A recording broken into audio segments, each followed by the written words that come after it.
Hello everyone, welcome to our channel and today we are going to cover insight IAS का जो current affair आता है, monthly compilation आता है सितंबर 2020 का, वो एंटायरली हम कवर करने वाले हैं। ठीक है, आज पर्टिकुलरली देखा जाए तो पहले हम जीएस1 पोर्शन कंप्लीट करेंगे। पूरा जीएस1 का पोर्शन आज इस लेक्चर में कंप्लीट हो जाएगा and over a period of time I will make a series regarding the other section. ठीक है, तो जीएस1 में काफ़ी सारे टॉपिक्स है जो आज हम डिस्कस करने वाले हैं, जो सितंबर मंथ में पूरे जो करंट अफेयर आए थे उसके। ठीक है, as soon as I completed inside current affairs section, okay, I will make a videos regarding the vision IAS. ठीक है, विजन आइस का भी जो मंथली कंपाइलेशन आता है उस पर भी पूरा जो वीडियो है मैं भी बना दूंगी। ठीक है, पहले हम इनसाइड का कवर करते हैं सितंबर मंथ का, देन हम विजन आइस का भी कवर कर लेंगे। So stay connected. एंड देखे जाए तो आज जीएस1 में 18 पेज है। ठीक है, जीएस1 के टॉपिक्स वहाँ पे 18 पेजेस में कवर हो गए और एंटायर 18 पेजेस हम आज देखने वाले हैं। So let's start our discussion. तो पहली न्यूज़ है जीएस पेपर 1 की, related to the topic Indian culture. Will cover the silent aspect of art form, literature and architecture from ancient to the modern time. So the first news is rare रिनाती Chola era inscription unearthed. मतलब जो चोला time के एक inscription है वो मिले हैं। कहाँ पे मिले हैं? कडप Kadapa district in Andhra Pradesh, Kadapa district in Andhra Pradesh में मिले हैं। और कौन से इंस्क्रिप्शन है वो? रिनाती चोलाज उनको बोलते हैं। अगर उन इंस्क्रिप्शन की कुछ खासियत देखी जाए या की पॉइंट्स देखा जाए तो वो जो इंस्क्रिप्शन है वो इंक्रेव्ड है on a dolomite slab and shells. ठीक है, इनक्रेव मतलब कोरे गए हैं on a dolomite slab and shells. और वहाँ पे जो इंस्क्रिप्शन में जो लिखा है, ठीक है, वो तेलुगु लैंग्वेज में है। अगर वो इंस्क्रिप्शन के बारे में वो किस टाइम से बिलोंग करते थे वो देखा जाए तो वो 18th सेंचुरी एडी कौन से रूलर के टाइम पे? चोला महाराजा ऑफ रेनाडू। ठीक है, अगर इंस्क्रिप्शन जो है, ठीक है, ये इंस्क्रिप्शन का यहाँ पे जो फोटो दिया है आप देख सकते हो। इंस्क्रिप्शन क्या रिवेल करता है? It throw a light on the record of a gift of a 6 martyrs, a measuring unit of a land gifted to the person. ठीक है, ये शो करता है किसी भी पर्सन को अगर गिफ्ट मिला हो in the form of a 6 martyrs, that is a measuring एक यूनिट है, उसके रिकॉर्ड्स को ये जो इंस्क्रिप्शन है वो रिवेल करता है।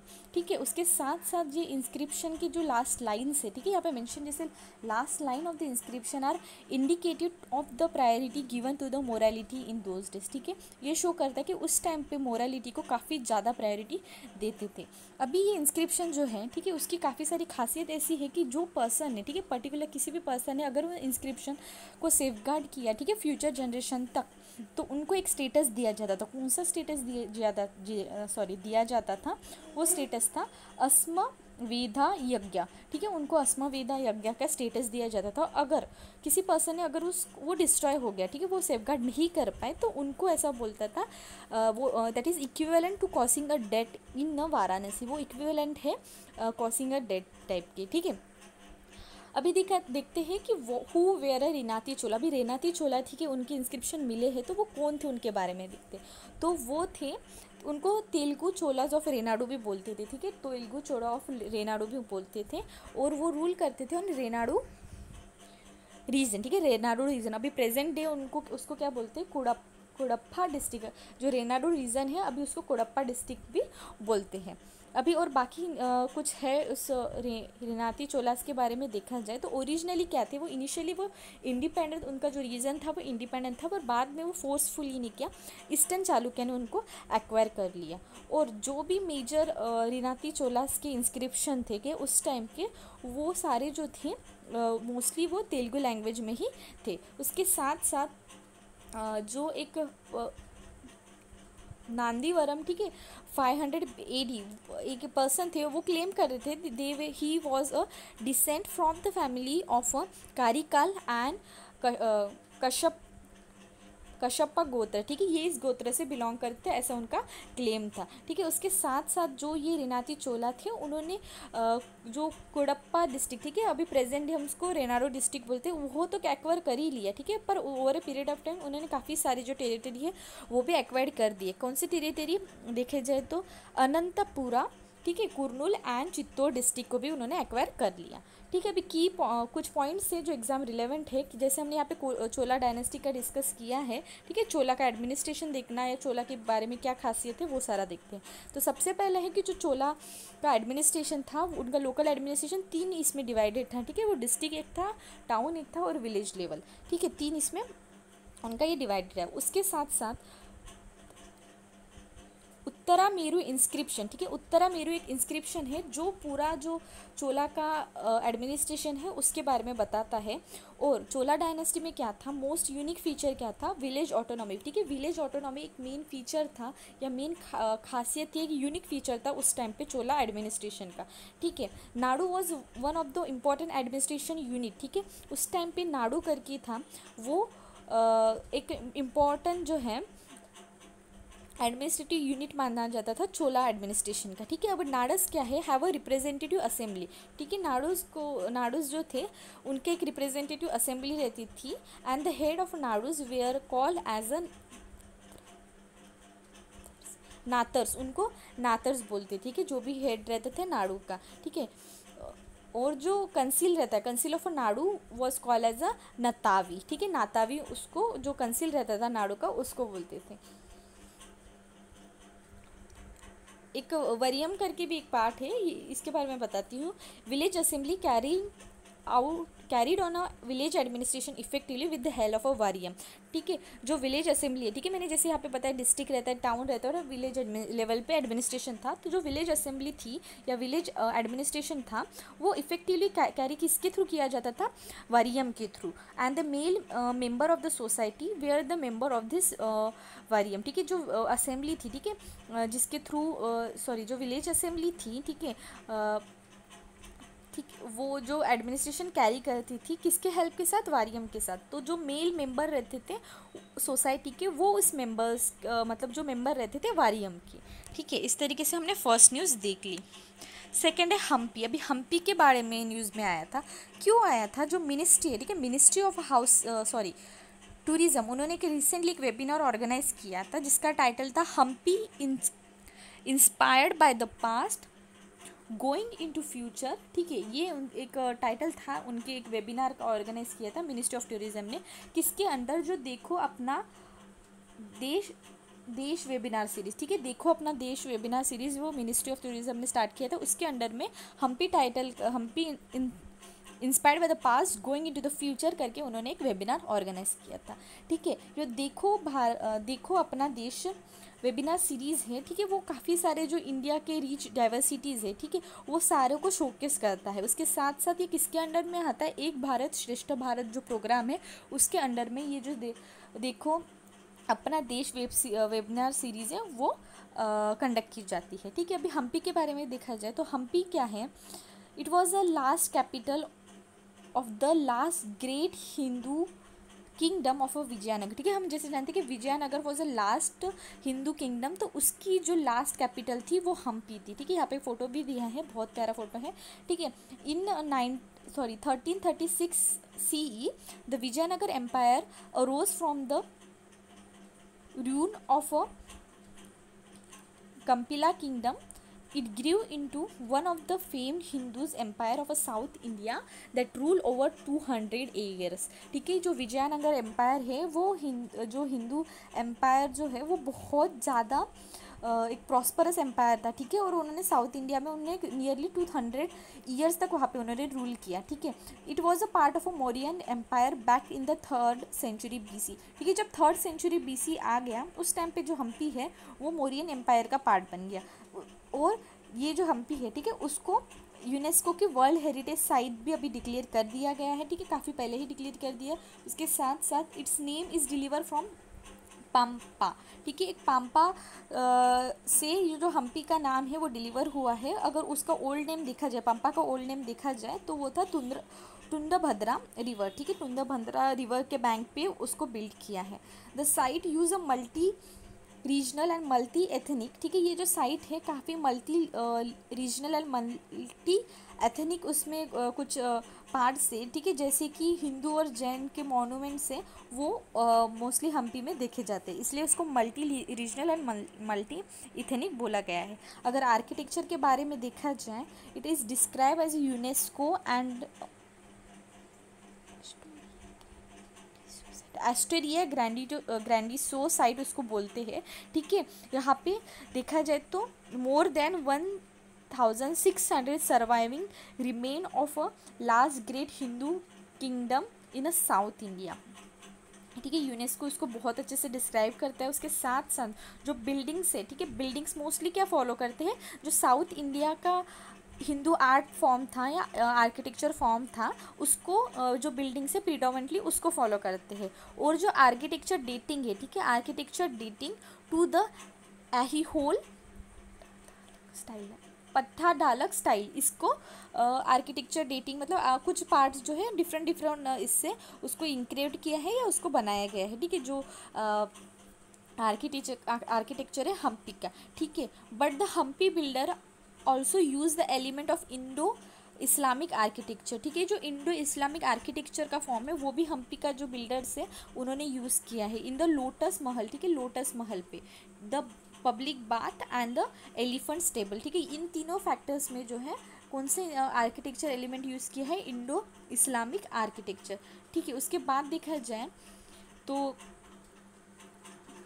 in 15th century, Vishrupaksha temple is one of the oldest monument of the town।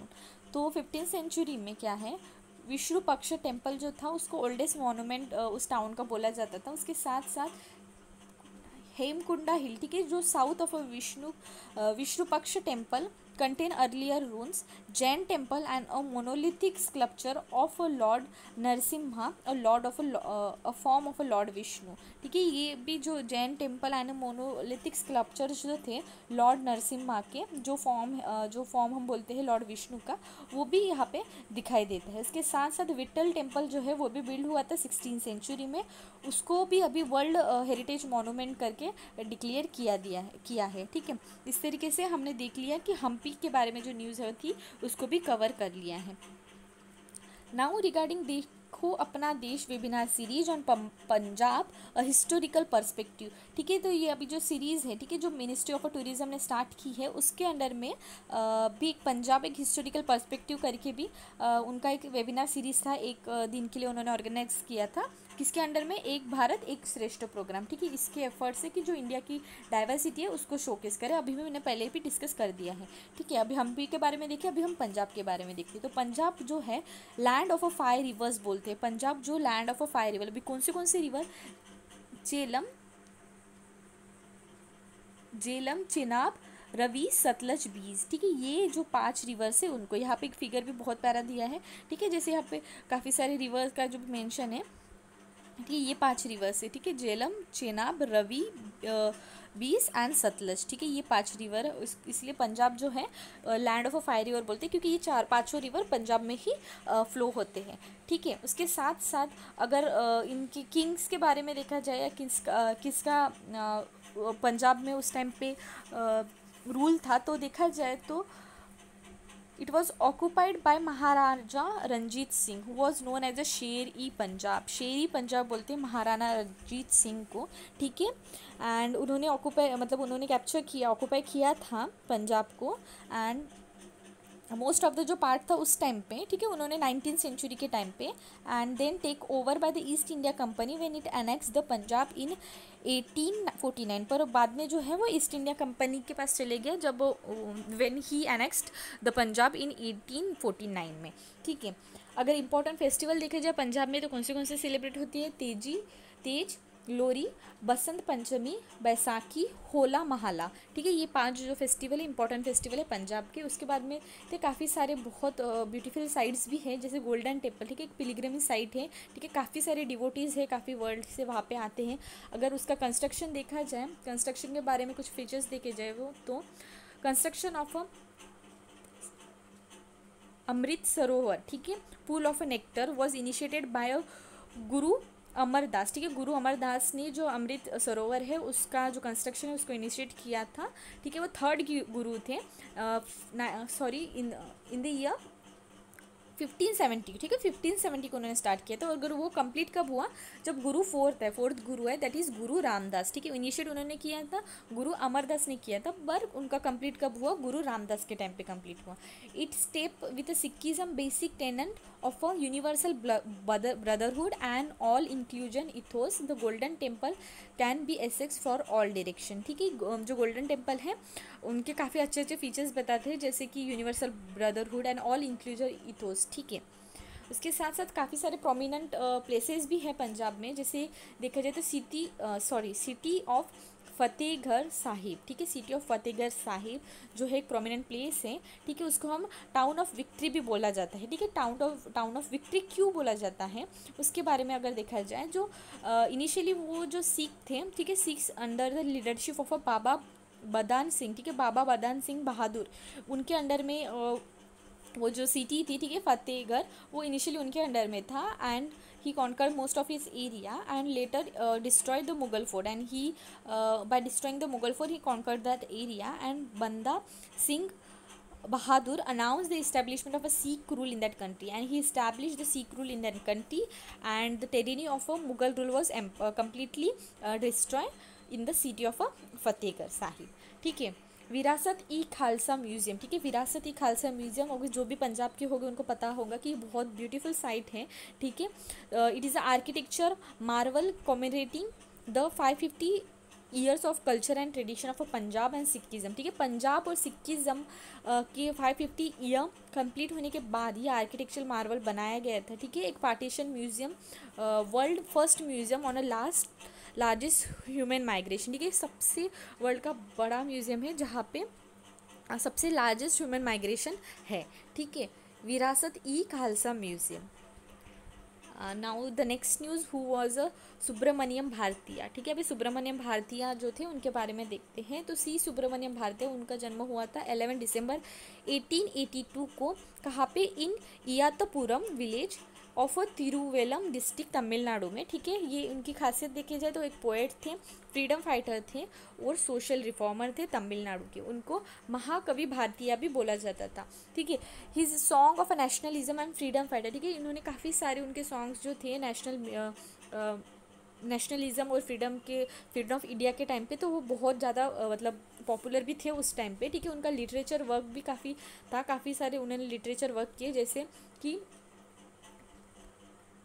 कन्ना पाट्टू, ठीक है, यहाँ पे नाम दिए कन्ना पाट्टू, नीलावरुम, वन्निकुम, कट्टरुम, पंचाली, सबाटम, कुलिया पट्टू, ठीक है। ये उनका एक बहुत जो लिटरेचर वर्क थे वो उनके नाम दिए हैं, ठीक है। उन्होंने काफ़ी सारे पब्लिकेशन भी किए थे। उनका जो एक मेजर जो सबसे पॉपुलर पब्लिकेशन था उन्होंने जब 1908 में किया था, उसका नाम था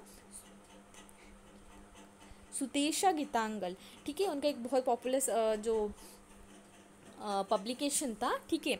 उसके साथ साथ काफ़ी सारे जो पॉलिटिकल मूवमेंट थे उस टाइम पे उन्होंने उनका कंट्रीब्यूशन रहा है। और उसके साथ साथ एक इम्पॉर्टेंट पॉइंट आपको नोट करना पड़ेगा, दैट इज़ 1949 में he become the first poet who work was nationalised by the state government, ठीक है। ये पहले पोएट बने जिसका जो वर्क है वो नेशनलाइज हुआ बाय द स्टेट गवर्नमेंट, ठीक है। स्टेट गवर्नमेंट ने उसको मतलब ऑथेंटिक बना दिया, उनका जो वर्क था उसको मतलब उनको रिकग्नाइज किया गया, ठीक है। भारतीय एज अ सोशल रिफॉर्मर, उनके बारे में अगर देखा जाए तो he was against the caste system, ठीक है। वो कास्ट सिस्टम के अगेंस्ट थे और उनके अकॉर्डिंग ऐसा था कि कोई कास्ट नहीं होती, ठीक है, men's and women's and nothing, मतलब उनका ऐसा था कि कोई टाइप की कास्ट नहीं होती, बस दो कास्ट होती है, एक मेन होता है एक वुमेन होता है, and nothing more than that, ठीक है।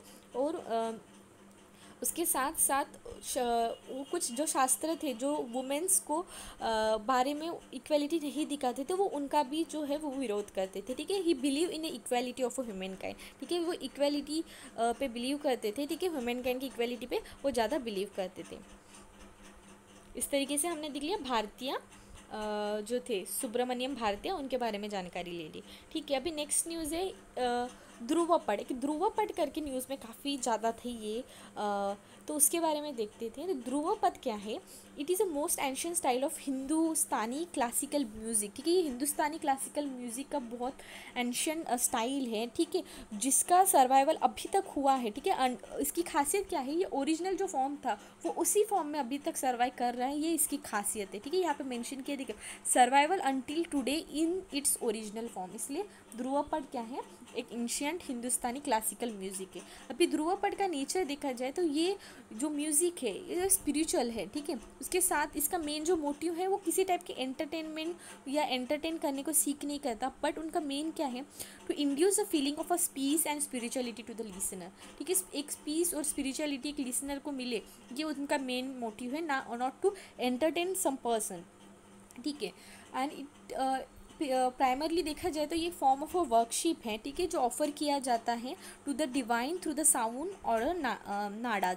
ठीक है, एक साउंड या एक सुरीला मतलब गीत के थ्रू एक फॉर्म ऑफ अ वर्कशिप बोल सकते हैं। ध्रुवपद इनिशियली क्या था? पहले टेम्पल में ही गाया जाता था, but over a period of time, ठीक है, उसकी जो मतलब वो जो ध्रुवपद है वो इनिशियली बाकी एक सोफिस्टिकेटेड हम बोल सकते हैं क्लासिकल म्यूजिक फॉर्म में कन्वर्ट हो गया, पर इनिशियली वो सिर्फ टेम्पल में ही गाया जाता था। ठीक है, उनकी अगर कैरेक्टरिस्टिक देखे जाए तो it lay emphasize on maintaining purity of a raga. ठीक है, प्यूरिटी मेंटेन करती है रागा की। ठीक है, जो भी सिंगिंग फील्ड में होंगे उनको पता है रागा क्या होता है, या जो धुन के काफ़ी सारे मतलब जो सिंगिंग के काफ़ी सारे प्रकार होते हैं। ठीक है, उनका उनमें से एक रागा है, तो जो उनकी प्योरिटी को भी मेंटेन करता है। ठीक है, उसके साथ साथ it language of a Dhrupad change from Sanskrit to भिर्जी भाषा। ठीक है, ये जो लैंग्वेज में भी कन्वर्ट हो गया, संस्कृत से भिर्ज भाषा में वो कन्वर्ट हो गया ध्रुवपद। ठीक है, और कुछ काफ़ी इंफॉर्मेशन दी गई है कि जो ध्रुवपद है, ठीक है, एक डिवोशनल म्यूजिक है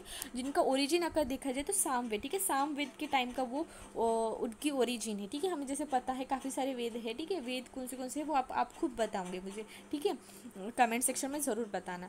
एंड सामवेद जैसे जानते हैं, सामवेद मोस्टली डील क्या करता है? जो भी मेलोडियस या सिंगिंग रिलेटेड जो भी है ये है, ठीक है, जो भी म्यूजिक्स है, ठीक है, सामवेद से डील करता है।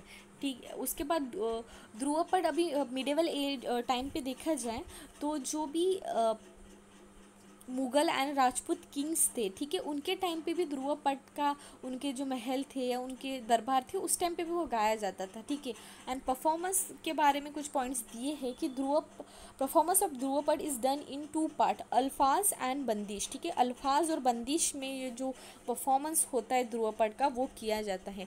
एंड इन अल्फाज the singer use syllabus from Sanskrit mantra, जो भी सिलेबस है संस्कृत मंत्रा का, एंड वो ऐड किया जाता है अल्फाज में। ठीक है, singer mostly use it, and Raga is slow and melodious develop in the mediated mode. ठीक है, जो रागाज है वो एक स्लोली और मेडियोलिकली डेवलप है एक मेडिएटेड मोड में। ठीक है, इस तरीके से अल्फाज, बंदिश, रागा जो है वो म्यूज़िक के काफ़ी सारे एक फॉर्म्स है, फॉर्म बोल नहीं सकते, फिर कुछ सूर टाइप जो रहता है वो है। एंड इस तरीके से हमने ध्रुवपद के बारे में देख लिया। नेक्स्ट है कतिया dynasty. Kakatiya dynasty. Kakatiya dynasty तो न्यूज़ में क्यों थी? जो काकाती टेम्पल है जो बिल्ड हुआ था, काकातिया रूलर, कौन से रूलर थे? गणपति देवा जो रूलर थे उनके टाइम पे जो ककाती देवी का टेम्पल बिल्ड हुआ था उसके बारे में दिया है। कहाँ पे? आंध्र प्रदेश में। ठीक है, वो convert into an abode of a local goddess भालू-शुलामन। ठीक है, वो कन्वर्ट हो गया जो भालू-शुलामन है उसके एक टेम्पल फॉर्म में। ठीक है, तो उसके लिए ये जो न्यूज़ में था। ठीक है, की पॉइंट देखा जाए तो प्रिसाइडिंग देती जो है, दैट इज़ ककातिया देवी, वो ककातिया डायनेस्टी जब थी या ककातिया रूल जब था 13 सेंचुरी में, उस टाइम से वो मतलब उस टाइम पे ये देती थी उनको माना जाता था। और गणपति देवा जो थे वो फर्स्ट किंग थे जिन्होंने इंट्रोड्यूस किया था Kakatiya Devi in the coastal region of Andhra and outside the domain of his kingdom. ठीक है, not only in Andhra Pradesh but also in other domain. ठीक है, related near by to their kingdom. Architecture significance देखा जाए इस टेम्पल का, ठीक है, ककातिया देवी के टेम्पल का, तो जो ceiling bear a decorative of lotus medallions and no shikhara on the top, ठीक है, तो शिकर नहीं है उनके टेम्पल पे, ठीक है, जो शिकर होता है, टॉप पीक होता है, वो ऐसा टाइप का पीक नहीं है इनके टेम्पल में। और उनका जो डेकोरेटिव वर्क है वहाँ पे लोटस मेलिडॉन का भी यूज़ किया गया है। उसके साथ साथ the architecture feature are totally akin to the counterpart found in the shrine at Hanamkonda and Warangal fort, ठीक है, उनकी जो आर्किटेक्चर फीचर है वो कम्प्लीटली काउंटर पार्ट है जो भी श्रीन मिलते हैं हमाकोंडा एंड वारंगल फोर्ट में, ठीक है। अभी ककातिया डायनेस्टी के बारे में कुछ फीचर्स देखे जाए तो ये जो डायनेस्टी थी, यहाँ पे फिगर दिया है ककातिया डायनेस्टी, ठीक है, आंध्र प्रदेश के पार्ट के रीजन में है। तो ये 13 और 12th century to 13th century उनका इमर्जेंस हुआ था। उनको ऐसा माना जाता है कि ये फर्स्ट फिडिटरी थे ऑफ वेस्टर्न चालुक्य, ठीक है, जो वेस्टर्न चालुक्य थे उनके। और इस डायनेस्टी का मोस्ट पावरफुल रूलर के बारे में देखा जाए तो रुद्रमा देवी और गणपति देवा थे, ठीक है। And Pratap Rudra first also known as a Kakatiya Rudra Devi, ठीक है, प्रताप रुद्रा जो थे फर्स्ट, उनको ककातिया रुद्रा देवी भी बोला जाता है, जो सन थे इनके ककातिया लीडर जो थे पोरला सेकेंड के, ठीक है। उनकी जो उनके टाइम पे क्या हुआ था, जो ककातिया उनका जो रीज़न था उनको सॉवरेन डिक्लेयर कर दिया गया था, ठीक है।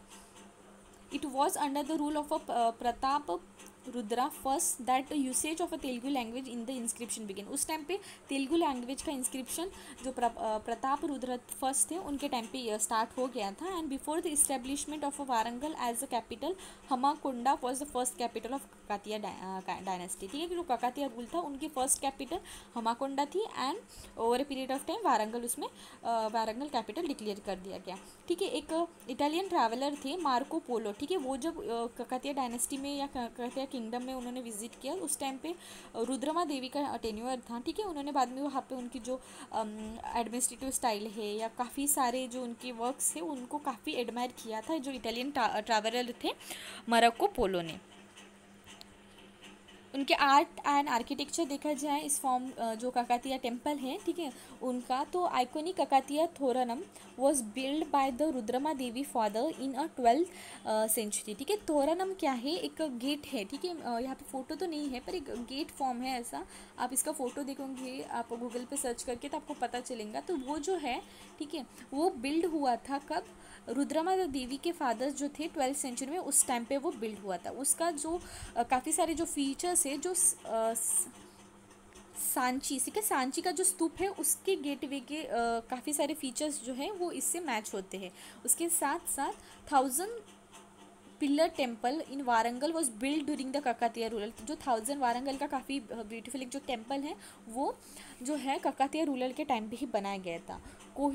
Kohinoor diamond is one of the more now common the jewel set in the British crown was mined and first owned by the Kakatiya dynasty. Kakatiya dynasty के टाइम में जो कोहिनूर जो डायमंड है वो फर्स्ट टाइम मिला था, ठीक है, माइंड हुआ था फर्स्ट टाइम, ठीक है। उसके साथ साथ पलक lake in Warangal was built by Ganapati Deva, ठीक है, जो पलक लेक है, ठीक है, वो भी जो है गणपति देव के टाइम पे बिल्ड हुआ था, ठीक है। अभी सोसाइटी कैसी थी या कैसा टाइप का सिस्टम था उनके डायनेस्टी के टाइम पे या उनके रूल के टाइम पे, तो caste system was not that rigid, okay.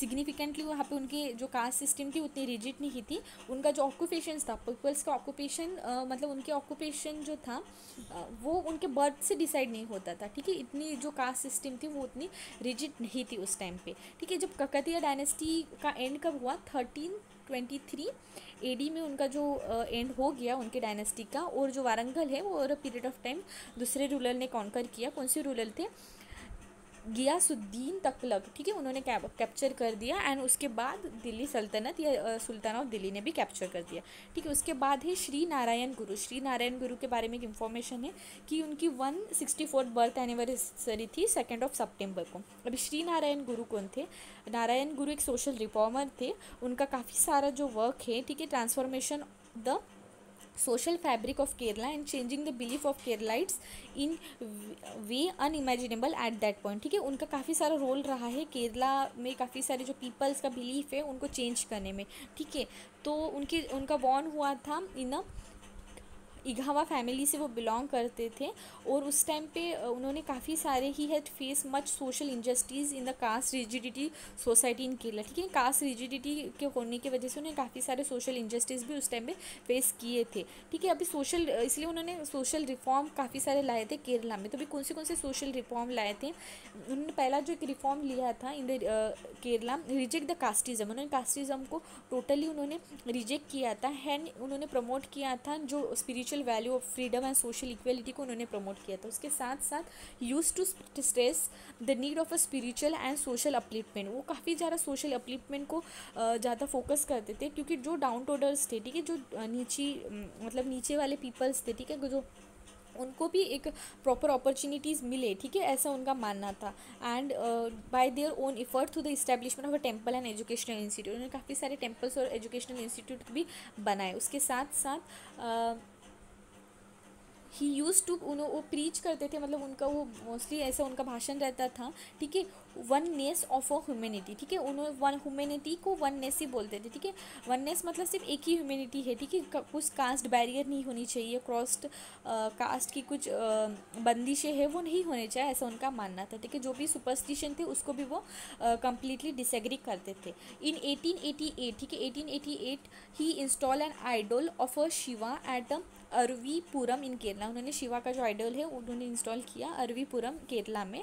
ठीक है, और उस टाइम पे उसके काफ़ी सारे जो थे, he show his effort to show that construction of the god image was not a monopoly of a Brahmin. ठीक है, उन्होंने बताया कि जो भी ब्राह्मण का ही एक मेन ये नहीं है कि वही बस जो लॉर्ड से उनको प्रेज करे, पर बाकी भी वो कर सकते हैं। इसलिए वो उन्होंने टेम्पल जो बनाया, ठीक है, उन्होंने लॉर्ड शिवा का जो इंस्टॉलमेंट किया उस अरविनपुरम में। ठीक है, इसलिए उसको अरविनपुरम मूवमेंट भी बोला जाता है। ठीक है, उसके साथ साथ उन्होंने उनके काफ़ी सारे वर्क जैसे थे उस टाइम पे जो थे, Mahatma Gandhi meet the Guru during that time. ठीक है, महात्मा गांधी का भी मीट हुआ था जब त्रावणकोर में एंट्री के रिलेटेड कुछ केसेस प्रॉब्लम जब हुए थे उस टाइम पे। उसके साथ साथ जो ये गुरु थे वो उन्होंने काफ़ी जो मूवमेंट्स हुए थे, कौन सा एक सत्याग्रह था, वैकोम सत्याग्रह में भी वो उनका पार्ट रहा है। ठीक है, इस तरीके से वो काफ़ी ज़्यादा उनका जो सोशल वर्क थे उन्होंने किया। मोस्ट लिटरेचरी वर्क उनका देखा जाए, he contribute many important literary work, the most influence being अष्ट अष्ट सॉरी एटमोपदेशा सत्ताकम। ठीक है, ये उनका एक बहुत इंपॉर्टेंट एक वर्क उस टाइम पे था। ठीक है, कब 1897 के टाइम पे। बाद में एक न्यूज़ है डॉक्टर राधा कृष्ण के बारे में, जिसे हम जानते हैं सितंबर 5 टीचर्स डे, उनके बर्थ एनिवर्सरी के ओकेजन पे बनाया जाता है। अभी सर्वपल्ली राधा कृष्ण का जन्म जो हुआ था 5 सितंबर 1888 में तमिलनाडु में हुआ था, तिरुथालीन में। ठीक है, वो ही was the first vice president and second president. ठीक है, ही वॉज द इंडिया के फर्स्ट वाइस प्रेसिडेंट और सेकंड प्रेसिडेंट थे। उनका काफ़ी सारा फिलोसॉफिकल और लिटरेरी वर्क देखा जाए तो उन्होंने काफ़ी बुक्स लिखे हैं। उसके साथ साथ काफ़ी सारे उन्होंने कंट्रीब्यूशन किए हैं related to the philosophy and literature work. ठीक है, उनका जो बुक है the philosophy of Rabindranath Tagore, ठीक है, वो बहुत ज़्यादा एक पॉपुलर बुक रहा है उस टाइम पे। उसके साथ साथ his philosophy was grounded in अवात अद्विता वेदांता। ठीक है, वहाँ पे उनके फिलोसॉफिकल वर्क भी है। ठीक है, he defined Hinduism against uniform western criticism. ठीक है, वो हिंदुज़म को डिफाइन करते थे as a uninformed western criticism. ठीक है, ऐसा वो बोलते थे। उसके साथ साथ उनके अदर वर्क्स भी दिए हैं यहाँ पे, जैसे Indian philosophy, the philosophy of Upanishad, the idealistic view of life, eastern religion and the western thought and the east and west, some reflection in 1995। ऐसे काफ़ी सारे उनके वर्क्स के बारे में दिया है। ठीक है, अगर अवार्ड और ऑनर्स का देखा जाए उनकी पोजीशन, तो उनको भारत रत्न दिया गया था इन ईयर 1957 में। एंड उसके साथ साथ ही was also receive a knighthood करके ये जो है उसको भी उनको मिला था 1931 में। ठीक है, and he was honoured by the membership of a British royal order of a merit in 1963 उसके साथ साथ ही was a chairman of UNESCO executive board 1948 में, और ही was the founder of HelpAge India, ठीक है। हेल्पेज इंडिया एक NGO है, रिनोड एनजीओ है, उसके भी वो पार्ट रहे हैं। एंड उसके साथ साथ ही वॉज फॉर्म द, एक उन्होंने ट्रस्ट भी फॉर्म की थी, दैट इज़ कृष्ण पान चैरिटी ट्रस्ट, ठीक है, उन्होंने स्थापित की थी। उसके साथ साथ ही was the first India to hold a chair of a university of Oxford. University of Oxford पे भी वो फर्स्ट इंडियन थी, उन्होंने खुद को रिप्रेजेंट किया था इंडिया की तरफ से। एंड इन 1930 वो अपॉइंट हुए थे as a Haskell lecturer in comparative religion at university of Chicago, ठीक है। वहाँ पे भी वो एक लेक्चरर करके वहाँ पे वो ज्वाइन हुए थे, ठीक है। इस तरीके से उनके काफ़ी ज़्यादा कंट्रीब्यूशन रहे हैं। उसके बाद है मोल्फा revolts not freedom fighter report, ठीक है। तो मोल्फा जो रिवॉर्ड्स हुआ था उसके बारे में मतलब एक रिसेंटली एक रिपोर्ट आई थी, इसके बारे में हमने पहले भी डिस्कस कर दिया है, ठीक है। मैं फिर से बता रही हूँ कि in the dictionary of a Martin's published by the union ministry of culture, ठीक है। यूनियन मिनिस्ट्री ऑफ कल्चर जो डिक्शनरी ऑफ मार्टिस मतलब जो भी शहीद हुए हैं उनकी जो डिक्शनरी बनाती है ministry of culture, in the collaboration with Indian culture of historical research Variyankunnath Kunhamad Haji and Ali मौसिलिया, ठीक है। तो इनके थ्रू ये किया जाता है, ठीक है। द चीफ आर्किटेक्चर ऑफ मोल्फा मैसेकर, ठीक है। मोल्फा जो मैसेकर हुआ था उसके वो चीफ आर्किटेक्चर है। ये बुक पब्लिश हुई थी 2019 में। तो इस रिपोर्ट के अकॉर्डिंग जो है उन्होंने रिमूव किया है द नेम ऑफ 387 मोल्फा रिवॉर्टर्स, ठीक है। जो भी रिवॉर्टर्स थे उनके जो नाम है वो मतलब रिमूव हो गए, वो लिस्ट जो थी, ठीक है। वो जो डिक्शनरी थी जो थी मार्टियस की वहाँ से, ठीक है। वो कौन कौन कौन थे, इंक्लूडिंग द लीडर अली मुसियार, तो वरीकुट्टनाथ अहमद हाजी, ठीक है। इनके लिस्ट से नाम हटाए गए हैं। क्यों हटाए गए, ठीक है। The report describe Haji was the notorious मोल्फा revolt leader and hardcore criminal. उनका मानना है कि जो हाजी थे वो एक हार्ड कोर क्रिमिनल थे जिन्होंने काफ़ी सारे इनोसेंट हिंदू वुमेन हो, मेन्स हो या चिल्ड्रन हो, जब मोल्फा रिवॉर्ट हुआ था 1921 में उन्होंने उनको मारा था। इसलिए उनको अगर उनका लोकल नेम दिखा जाए तो थूरवूर किनार ऐसे उनको बुलाते थे, और वो उन्होंने एक उनको क्रिमिनल ऐसा हार्डकोर क्रिमिनल भी कहा गया है। इसके वजह से उनका जो नाम है वो वहाँ से हटाया गया है, ऐसा मानना है, ठीक है। He also noted that almost all the मोल्फा आउटरीच वेयर कम्युनल, ठीक है। ये कहीं ना कहीं दिखाई देता है कि ये कहीं ना कहीं जो मोल्फा आउटरीच था वो कम्युनल बेसिस पे था, और कहीं ना कहीं वो हिंदू सोसाइटी को मतलब साथ ही चल रहा था, ठीक है। मतलब हिंदू सोसाइटी के अगेंस्ट था, इसलिए उसको कम्युनल माना गया था, ठीक है। तो ये एक रीज़न था जो नाम हटाया गया हो, ठीक है। अभी मालिफा रेबेलन क्या था या जो मैसेकर हुआ था उसके बारे में देखा जाए तो 1921 में हुआ था, ठीक है। जो सीरीज़ थी उसको मोल्फा जो जिसको हम बोलते हैं उसको हम मुस्लिम ऑफ मालाबार भी बोलते हैं, जो 19 एंड 20 सेंचुरी में हुआ था against the British and the Hindus landlord, ठीक है। हिंदूज और ब्रिटिश लैंडलॉर्ड थे मालाबार के, उनके अगेंस्ट में हुआ था। मालाबार कहाँ पे थे, नॉर्थन केरला में, ठीक है। और 2021 में उसकी 100 एनिवर्सरी है इस अपराइजिंग की, ठीक है, जो हुआ था माल्फा रिबेलन ब्रिटिश और हिंदू लैंडलॉर्ड के अगेंस्ट में, ठीक है। कॉज एंड आउटरीच देखा जाए इस रिवॉल्ट के, the resistance which started against the British colonial rule and the federal system later ended in the communal revolt between Hindu and Muslim, ठीक है। इनिशियली ये जो था जो रिवॉल्ट स्टार्ट हुआ था मोल्फा रिबेलन या मोल्फा मैसेकर, तो उस टाइम पे क्या था, इनिशियली वो ब्रिटिश कॉलोनियल रूल और हिंदू लैंडलॉर्ड के अगेंस्ट था, but over a period of time ये क्या है कम्युनल रिवॉल्ट में कन्वर्ट हो गया हिंदू और मुस्लिम के अगेंस्ट, ठीक है। Gandhi ji also with Shaukat Ali, the leader of a Khalifat movement in India, visit Calicut in August 1920 to spread a combined message of non-cooperation and the Khalifat among the resident of Malabar. उस time पे गांधी जी ने भी वहाँ पे visit की थी, किसके साथ, खलीफत मूवमेंट के उस टाइम पे जो लीडर थे शौकत अली के साथ, कि वहाँ पे उन्होंने मैसेज दिया था नॉन कोऑपरेशन एंड खलीफत मालाबार में जाके, ठीक है, 1920 में। एंड यहाँ पे एक देख सकते हैं, यहाँ पे इस फिगर में दिया है, ठीक है। साउथ मालाबार जो पार्ट है वो कौन से रीज़न इंक्लूड करता है। उसके बाद जो जो गांधी जी ने कॉल दिया था, ठीक है, खलीफत कमेटी का, वॉज फॉर्म इन एक कमेटी फॉर्म हुई थी खलीफत कमेटी जो मालाबार में फॉर्म हुई थी। एंड उस टाइम पे जो हेड थे उसके तो महादून तंगल ऑफ पुनानी वो हेड थे उस मूवमेंट के या कमिटी के, ठीक है।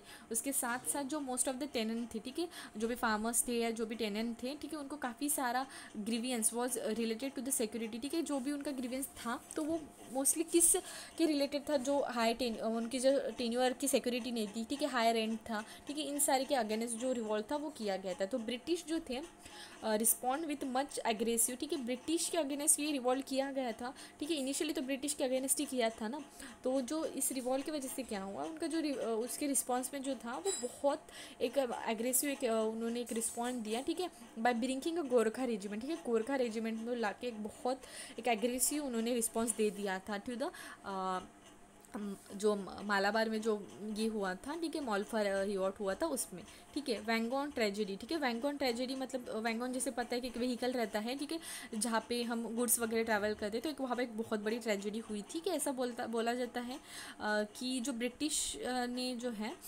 कि नियरली 60 माल्फा प्रिजनर थे, देखिए माल्फा जो प्रिजनर थे उनको वहाँ पे नियरली 60 जो थे उनको उस जैसे अगर हम ट्रेन लिया उसकी बोगी में, ठीक है, वहाँ पे उन्होंने उनको बंद कर दिया था, तो जिसके वजह से सफोकेशन की वजह से वो वहाँ पे मर गए थे, ठीक है। इसको वैगनॉन ट्रेजेडी बोलते हैं, ठीक है। Next is Govind Ballabh Pant. गोविंद बल्लभ पंत की 133 बर्थ एनिवर्सरी थी, जो 10 ऑफ सितंबर को हम ऑब्जर्व करते हैं। इनके बारे में देखा जाए तो इनका जन्म हुआ था 10 सितंबर 1887 को उत्तराखंड एट अल्मोड़ा, अल्मोड़ा में हुआ था।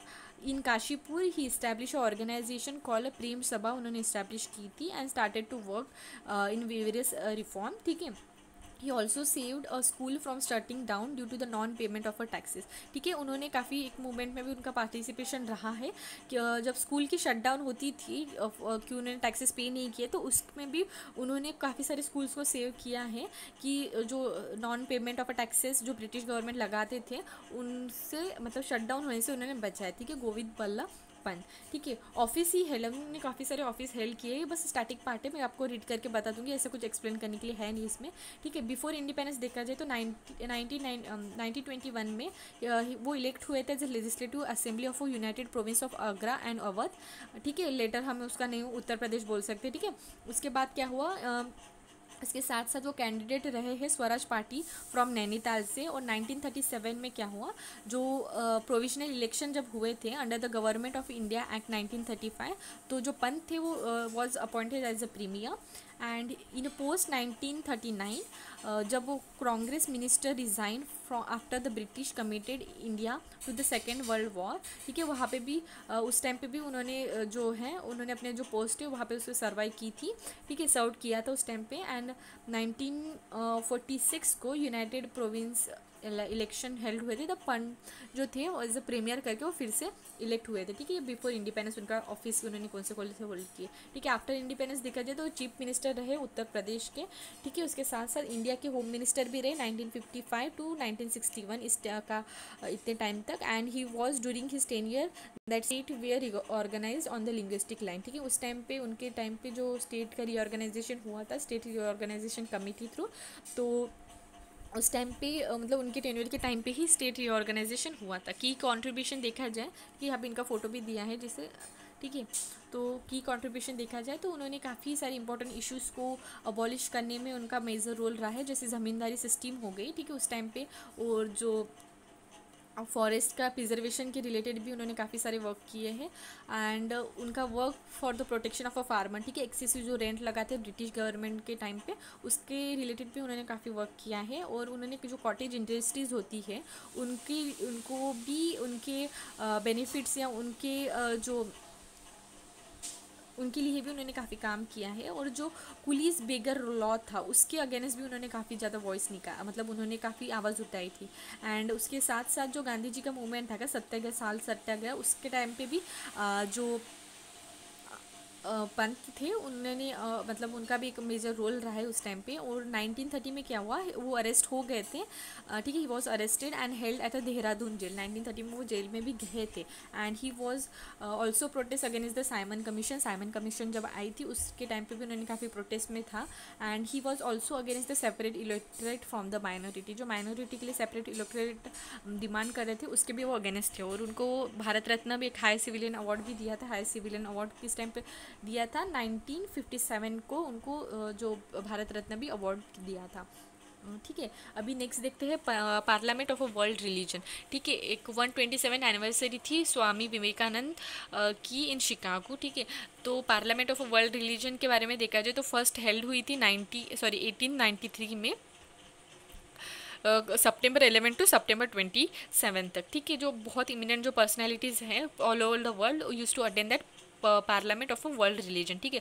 जो स्वामी विवेकानंद जो थे वो इंडिया की तरफ से अटेंड किए थे। उन्होंने फर्स्ट मतलब एड्रेस किया था सितंबर 11 को, ठीक है। उनकी स्पीच क्लोजअप हुई थी एट सितंबर 27, ठीक है। उन्होंने उस टाइम पे वर्ल्ड हारमोनी, ठीक है, religion, how religion will coexist with each other, much prefers his individuality and grow according to his own law of growth. ऐसे उन्होंने ये जो पॉइंट्स है उन्होंने उस टाइम पे फोकस किए थे उनके स्पीच में। अभी जो पार्लियामेंट ऑफ वर्ल्ड रिलीजन होते हैं उसके बारे में अगर देखा जाए तो ये काफ़ी उनकी जो मीटिंग्स होती है, several meeting use to held regarding the parliament of a world religion. And जो फर्स्ट मीटिंग थी वो 1893 में हुई थी। एंड एक ग्लोबल डायलॉग था ऑफ अ फेथ, ठीक है। And 6 international modern parliament has to been hosted till now. And organization was incorporated in 1988 to carry out the tradition of a parliament of a world religion by marking the sentimental of a first parliament. The council of a parliament of a world religion was headquartered in Chicago, ठीक है। Chicago में उसका headquarter है। जो participant थे first conference में, काफ़ी सारे जो नाम दिए हैं, ठीक है, नाम उतने इंपॉर्टेंट नहीं थे, पर इंडिया की तरफ से कौन था, ठीक है, स्वामी विवेकानंद थे। हिंदुइज्म को मतलब हिंदुइज्म को रिप्रेजेंट करने के लिए, ठीक है। जैन टीचर भी थे, काफ़ी सारे, वीरचंद गांधी, ठीक है। अलग अलग जो रिलीजन है, ठीक है, उसको रिप्रेजेंट करने के लिए काफ़ी सारे जो अलग अलग पर्सन या पर्सनैलिटी उस टाइम पे गए थे, ठीक है। यहाँ पे फोटो भी दिया है, ठीक है, उस कॉन्फ्रेंस जब हेल्ड हुई थी उसका। Next is 125th birth anniversary celebration of a sir Vishwanath Satyanarayan, ठीक है। इनकी 127 बर्थ एनिवर्सरी थी। इनके बारे में अगर देखा जाए तो ये फर्स्ट राइटर थे to impact the true Teluguness to the Ramayana, ठीक है। फर्स्ट राइटर थे जिन्होंने he was the first writer जो उन्होंने इम्पार्ट किया था जो true Teluguness of a Ramayana, ठीक है। Ramayan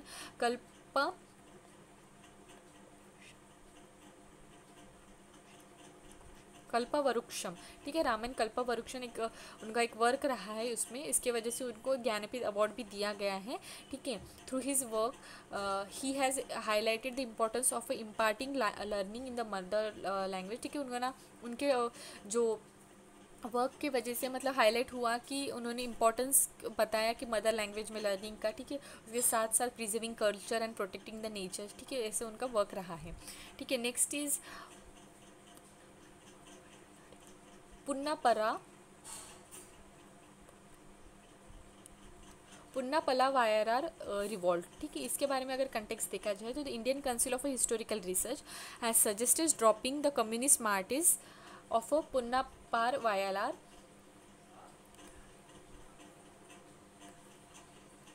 कारीवेल्लोर and Kavumbayi agitation from the list of martyrs of Indian independence struggle. Indian independence struggle से इन तीनों का जो नाम है वो ड्रॉप करने का इंडियन हिस्टोरिकल जो इंडियन काउंसिल है हिस्टोरिकल रिसर्च की, उन्होंने सजेस्ट किया है। द रीज़न क्या है उनके अकॉर्डिंग ऐसा है, communist agitation can not be counted as a part of Indian movement, ठीक है। ये इंडियन मूवमेंट जो इंडिपेंडेंस मूवमेंट हुआ था उसमें कम्युनिस्ट जो एगिटेशन को कंसिडर नहीं करते, ऐसा उन्होंने रीज़न दिया है, ठीक है। इसलिए ये जो तीन है इनको रिमूव, उनका जो नाम है वो रिमूव करने का ऐसा बोला है, ठीक है।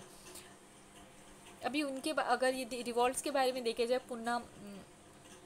पुन्ना परब वायलार रिवॉल्ट, ठीक है, it was organise by working caste ने ऑर्गेनाइज की थी, uprising in the princely state of Travancore, British India against the prime minister, ठीक है, ब्रिटिश इंडिया के टाइम में जो प्राइम मिनिस्टर थे CP Ramaswami Iyer and the state, उनके अगेंस्ट में ये जो अपराइजिंग थी वो हेल्ड हुई थी। ऑब्जेक्टिव क्या था, तो overthrow the exploitation Dewan of Travancore, जो त्रावणकोर के दीवान थे, ठीक है, जो बहुत ज़्यादा एक्सप्लोटेशन करते थे, तो उनको ओवरथ्रो करने के लिए, उसके साथ साथ to liberty the working class from unjust taxation and exploitation of establishment, ठीक है, तो वर्किंग क्लास को जो भी अनजस्ट टैक्सेशन बेस करने पड़ते थे उन सब के अगेंस्ट में ये रिवॉल्ट किया गया था। अगर सिग्निफिकेंस देखा जाए तो first it was a unique agitation when the working class rose against the government, ठीक है, ये पहला ऐसा मतलब बहुत यूनिक था क्योंकि वर्किंग क्लास ने जो उनका जो एगिटेशन था, ठीक है, जो उनका विरोध था उन्होंने गवर्नमेंट के अगेंस्ट दिखाया था।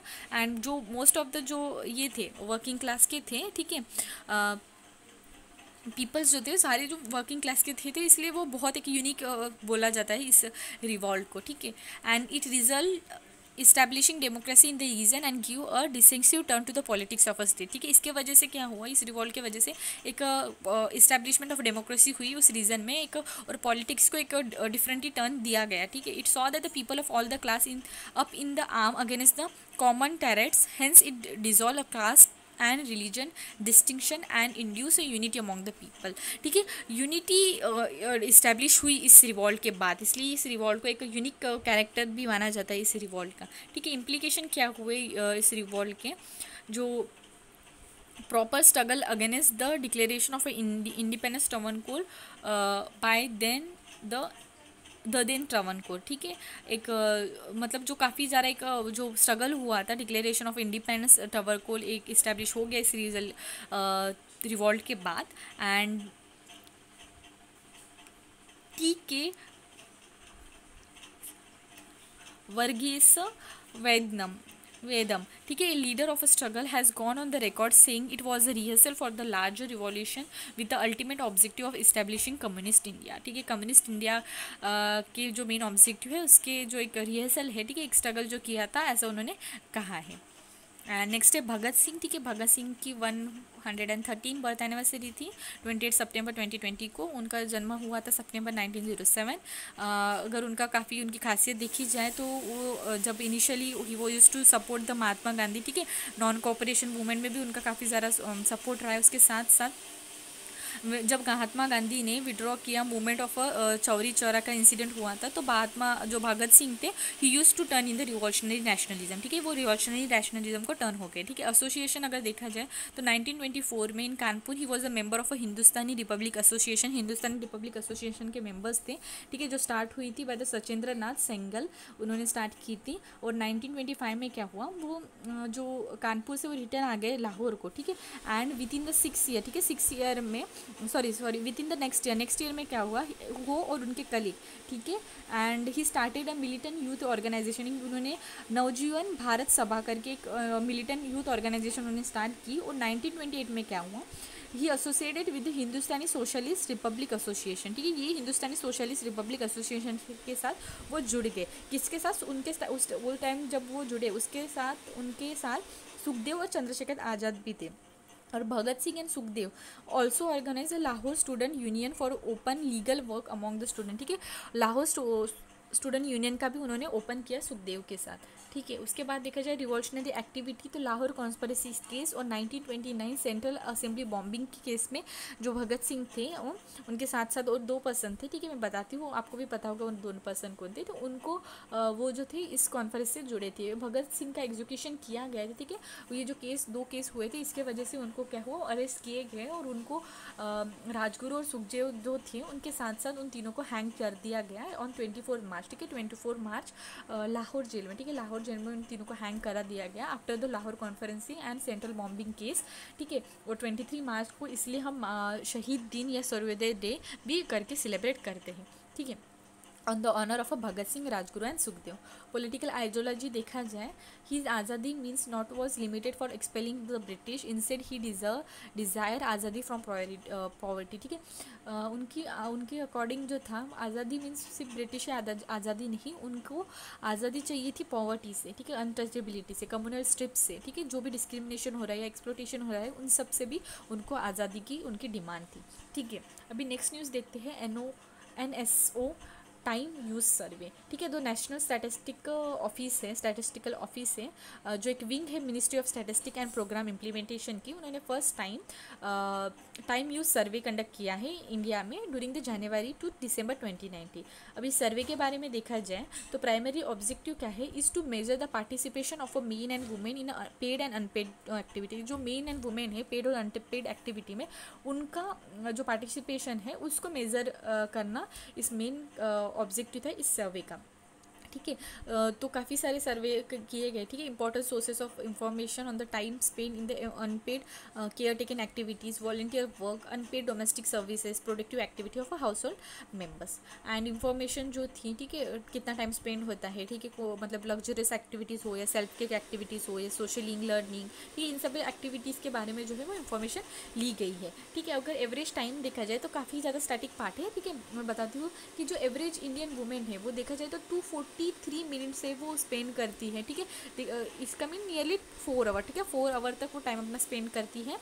एंड 10 टाइम्स जो है, मतलब जो मेन है वो 25% ऐसे अनपेड जो एक्टिविटीज़ है, हाउस होल्ड एक्टिविटीज़, वो उतना स्पेंड करता है। ठीक है, तो ऐसा उन्होंने फाइंड किया इस सर्वे के अकॉर्डिंग। उसके साथ साथ क्या फाइंड हुआ है, जो average India spend 19.5% of a time. ठीक है, जो भी अनपेड डोमेस्टिक एक्टिविटीज़ है, 19.5% इंडिया के वुमेन से वो इस जॉब मतलब इतना टाइम वो उतना स्पेंड करती है। और मेन्स देखा जाए तो 2.5, ठीक है, जस्ट 2.5 24 घंटों में से सिर्फ 2.5 आवर्स वो मेन इस एक्टिविटी में एंगेज है, ऐसा उन्होंने फाउंड किया है इस सर्वे के according. It seem that universally relation, ठीक है, ये जो रिलेशन है, ठीक है, कि मेंस जो है कम टाइम डोमेस्टिक एक्टिविटी में मतलब वो रहते हैं। ठीक है, तो ये जो रिलेशन है वो ओल्ड जो पीपल हैं, ठीक है, वो रिवर्स दिखा है। ठीक है, वो ऐसा देखा गया है, जो मेंस है, ठीक है, मेंस जो ओल्ड है, ठीक है, वो जिनकी एज अबाउट 60 है, वो sharply they mostly engage in the domestic activity. ठीक है, जो आफ्टर 60 जो मेन्स है वो ज़्यादा डोमेस्टिक एक्टिविटी में एंगेज है एज़ कम्पेयर टू वुमेन, ऐसा उन्होंने फाइंड किया इस सर्वे में। ठीक है, अगर काफ़ी सारे सर्वे के स्टैटिस्टिक दिए हैं, यहाँ पे एक फिगर भी दिया है। ठीक है, फिगर के यहाँ पे ही बहुत अच्छे से डिस्क्राइब दिया है। पहला चार्ट है share of a time in 24 hour में कितना टाइम स्पेंड करते हैं participation domestic and care services में देखा है। और थर्ड है participation of women in different activities. ठीक है, तो काफ़ी सारे की फाइंडिंग में है कि total percentage of employed population, अभी टोटल परसेंटेज देखा जाए एम्प्लॉयड पॉपुलेशन का, 38.2% जो है of who are of the age 6 year और अबो, वो एंगेज है। ठीक है, एम्प्लॉयमेंट एक्टिविटी में 2019 की ईयर के अकॉर्डिंग। ठीक है, proportion of male and female देखा जाए तो 57.3% मेल्स जो है वो एंगेज है employment activity and related activity, और फीमेल का देखा जाए तो 18.4%, काफ़ी कम है। ठीक है, अगर वुमेन्स रूरल एरिया के देखा जाए तो रूरल एरिया में जो प्रोपोर्शन है वुमेन का जो engage in the employment and related activity was higher in 19.2% comparable to the cities. ठीक है, जो 16.7% है। अगर गेनफुल एम्प्लॉयमेंट, ठीक है, जहाँ से हमको कुछ मिलता है, ठीक है, गेन होते हैं, कुछ मनी हो या कुछ डिफरेंट हो, ठीक है, तो वो गेनफुल एक्टिविटी में देखा जाए। ठीक है, तो मेंस का जो है, ठीक है, मेल्स जो है उनका 15.9 है एंड फीमेल का 56.1, ठीक है, इन रूरल एरिया के कंपैरिजन में। ठीक है, अनपेड डोमेस्टिक एक्टिविटीज़, ठीक है, अभी मैंने जैसे बताया 53.2% in the participant in the survey were engage in unpaid domestic activities. ठीक है, अनपेड डोमेस्टिक एक्टिविटीज़ में 53.2% जो पार्टिसिपेंट थे वो है। उनका प्रोपोर्शन अगर 53.2% में से देखा जाए तो 81.2% थे, तो वो जो थे फीमेल्स थे, और जो 26.1% थे वो मेल्स थे, जो डोमेस्टिक एक्टिविटी में जितने भी पार्टिसिपेंट ये सर्वे में थे उनका स्टैटिस्टिक देखा जाए तो people engage in the production of goods for own final use, तो 17.1% in the country. The proportion of such males is 14.3% while the female is 20%. ठीक है, and thus next news that is what is ODF plus and ODF plus plus. तो जो ministry है, ठीक है, ministry of housing and urban affair, उन्होंने state किया है कि all the urban local bodies in Haryana has been certified open defecation free. 21 urban local bodies ODF plus 13 ODF plus plus, ठीक है। तो ये हरियाणा के काफ़ी सारे जो प्लेसेस है, ठीक है, उनको ओपनिफिकेशन फ्री का सर्टिफिकेट मिला है, ठीक है। देखा जाए तो 21 जो है वो ODF प्लस है, ठीक, और 13 जो है ODF प्लस प्लस है, ठीक है। ODF क्या है, ODF प्लस क्या है, ODF टैग क्या है, वो अभी बताती हूँ मैं, ठीक है। और पंजाब को भी सर्टिफाइड हुआ है, 33 ODF प्लस है, 17 ODF प्लस प्लस है, और चंडीगढ़ को भी ODF प्लस मिला है और 3 स्टार GFC, ठीक है। अभी देखा जाए कि ODF क्या टैग है, तो ओरिजिनल ODF प्रोटोकॉल, ठीक है। ODF मतलब ओपन डिफिकेशन फ्री प्रोटोकॉल, जो इशू हुआ था 2016 में, ठीक है। वो बताता है कि जो सिटी या वार्ड है is notify as ODF cities ward if at any point of a day not a single person is found defecation in the open, ठीक है। कोई भी पर्सन जो डिफिकेशन ना करे ओपन में, तो उस टाइम पे जो पर्सन जो सिटी है, जो वार्ड है, उसको ओपन डिफिकेशन फ्री वार्ड का सर्टिफिकेट मिलता है। अभी ODF प्लस क्या है और ODF प्लस प्लस क्या है, ठीक है। ODF plus and ODF plus पर वो लॉन्च हुआ था 2019 में, ठीक है। ODF प्लस का जो प्रोटोकॉल हुआ था वो 2016 में ही आ गया था, पर ODF प्लस और ODF प्लस प्लस का जो फीचर है वो 2018 में लाया गया था, ठीक है। तो ये जो वर्क चल रहा है स्वच्छ भारत अभियान के अंडर में, ठीक है, अर्बन जो है SBM अर्बन, ठीक है, उसके इसमें ये एक्सटेंशन उस वर्क को और अच्छे से बेहतर तरीके से चलते रहे, इसलिए ये जो ODF प्लस और ODF प्लस प्लस ऐड हुआ था, ठीक है। ये एलिजिबिलिटी क्या है, the cities that has certificate ODF at least one on the basis of ODF protocol are eligible to declare themselves as a SDM ODF plus and ODF plus plus, ठीक है। जो भी सिटीज़ है जिनको ODF का जो certificate initially मिला हो, ठीक है, ODF प्रोटोकॉल के अकॉर्डिंग, तो वो डिक्लेयर कर सकते हैं as a ODF plus plus and ODF plus plus के लिए, ठीक है। तो भी what is ODF plus, ODF plus मतलब क्या है, सिटी और द वार्ड और a work circle will be declare as ODF plus if at any point of the day not a single person is found defecating or urinating in the open and all the community and public toilet are functioning as well as maintained, ठीक है। जो भी public toilets हो, ठीक है, और community toilets हो, मतलब वो सब मतलब प्रॉपर फंक्शन करे, ठीक है, वो उसका प्रॉपर मेंटेनेंस हो। उसके साथ साथ कोई भी पर्सन, ठीक है, कोई उस एरिया में या कुछ उस सिटी में कोई भी पर्सन ओपन डिफिकेशन ना हो या इवन दो यूरिनेटिंग भी ना हो, ठीक है, इन ओपन, उसको ODF प्लस का सर्टिफिकेशन मिलता है, ठीक है। ODF प्लस क्या है, उसमें कुछ एडिशनल फीचर है, ठीक है। Added the condition of a fecal sludge, septic and the sewage in the safely managed and treated with no discharge and no dumping of untreated facial sludge, septic and a sewage in the drain water bodies and open areas, ठीक है। जो भी facial sludge होता है या जो भी septic या सीवेज होता है उसका प्रॉपर मैनेजमेंट हो, ठीक है। उसको ना कोई किसी भी वाटर बॉडीज़ या कोई भी ओपन एरिया में उसका मतलब उसका डिस्पोजल ना हो गया, ठीक है। प्रॉपर जो डंपिंग साइट होती है वहाँ पे वो डंप हो गया है, ऐसा जिस भी प्लेस को दिया हो, ठीक है, उनको ODF प्लस का सर्टिफिकेशन मिलता है, ठीक है। And in this way we conclude our today's GS1 section completely. GS1 का जो सेक्शन है monthly compilation of insight IAS सितंबर 2020 का कंप्लीट हुआ है। And next we will discuss जो GS2 का पोर्शन है वो हम डिस्कस करेंगे। And have a nice day, thank you.